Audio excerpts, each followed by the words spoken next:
de Paris.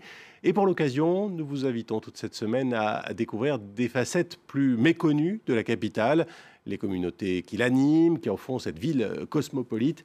Aujourd'hui, voici Paris, l'Africaine. C'est un reportage de Shona Bhattacharya, Willy Bracciano, Julien Munzer et Gilles Terrier. Bienvenue à Château-Rouge, un quartier dans le 18e arrondissement de Paris, souvent présenté comme une Afrique en miniature. On y vient de toute l'Île-de-France pour ses produits exotiques et ses services destinés surtout à la diaspora africaine et antillaise. Aujourd'hui, c'est jour de marché. À côté des fruits et légumes traditionnels, on trouve des produits exotiques. Igname, patates douces, bananes plantain. Les commerçants sont spécialisés dans la vente de nourriture africaine et antillaise. S'il te plaît, tu peux manger ça, s'il te plaît. Mais vous savez, c'est un quartier d'affaires. Et encore, les 5 continents, ils sont là. Alors, je ne vais pas aller à Champs-Élysées pour qu'on vende des produits d'Afrique. Les 5 continents, ils sont là, dans Château-Rouge. On sait très bien, il y a des gens qui ne veulent pas, mais nous, les Africains, on aime Château-Rouge parce qu'il y a tous les produits qui viennent d'Afrique. Problème, près de sa boutique, plusieurs dizaines de vendeurs à la sauvette se sont installés. Pendant que nous filmons, un policier en civil s'approche. En quelques secondes, tous les vendeurs plient bagages pour revenir peu de temps après. Si le quartier est si vivant, c'est parce qu'on vient de toute la région pour faire ses courses. Mylène Mossango est venue spécialement de Seine-et-Marne pour se faire confectionner une tenue pour un mariage. Après, toi, tu veux... Je m'habille plus à l'occidental, mais quand je sors quand il y a des réceptions africaines ou quand il y a des fêtes, des fois on fait des fêtes à thème et tout, c'est une tenue africaine qu'il faut mettre, là, je m'habille en africain. Mais des fois, chez moi, je peux rester en africain aussi, parce qu'il faut que je transmette à mes enfants la culture africaine, qu'elles sachent au moins d'où elles viennent. La patronne Adikatou a ouvert sa boutique il y a 8 ans.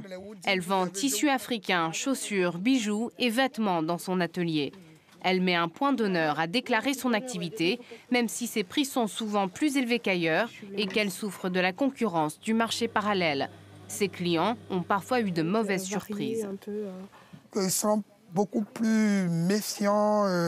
Oui, est-ce que c'est pas comme ça? Ils insistent, ils posent que parce que voilà, la dernière fois, apparemment, c'est pas entendu, ça s'est pas bien passé. Donc, rien que le fait qu'ils ont déjà subi, donc, ils savent, point par point, on précise plus avec eux. Et jusqu'au jour du résultat, qu'ils disent, ouf, ça va. Ça, j'ai trouvé la boutique, quoi. À quelques stations de métro, autre ambiance. À Château d'Eau, ce sont les salons de coiffure et les boutiques dédiées à la beauté qui sont les plus nombreux. Babacool est coiffeur.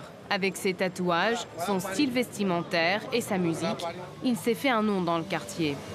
Ses clients sortent du salon avec une coiffure à la mode et décalée. Là, lui va faire des locks. C'est une coupe qui va faire un peu différent. Tu vois, et comme il n'a pas assez de cheveux, la coiffeuse va faire d'une autre manière. Si certains viennent spécialement voir Baba, d'autres se font accoster par des rabatteurs, ces hommes qui attendent à la sortie du métro et qui touchent un pourcentage sur chaque client qu'ils amènent. C'est Adi qui gère le salon depuis 20 ans. Il y a 2 ans, cette femme d'origine béninoise a élargi son offre avec une boutique d'extensions et de perruques.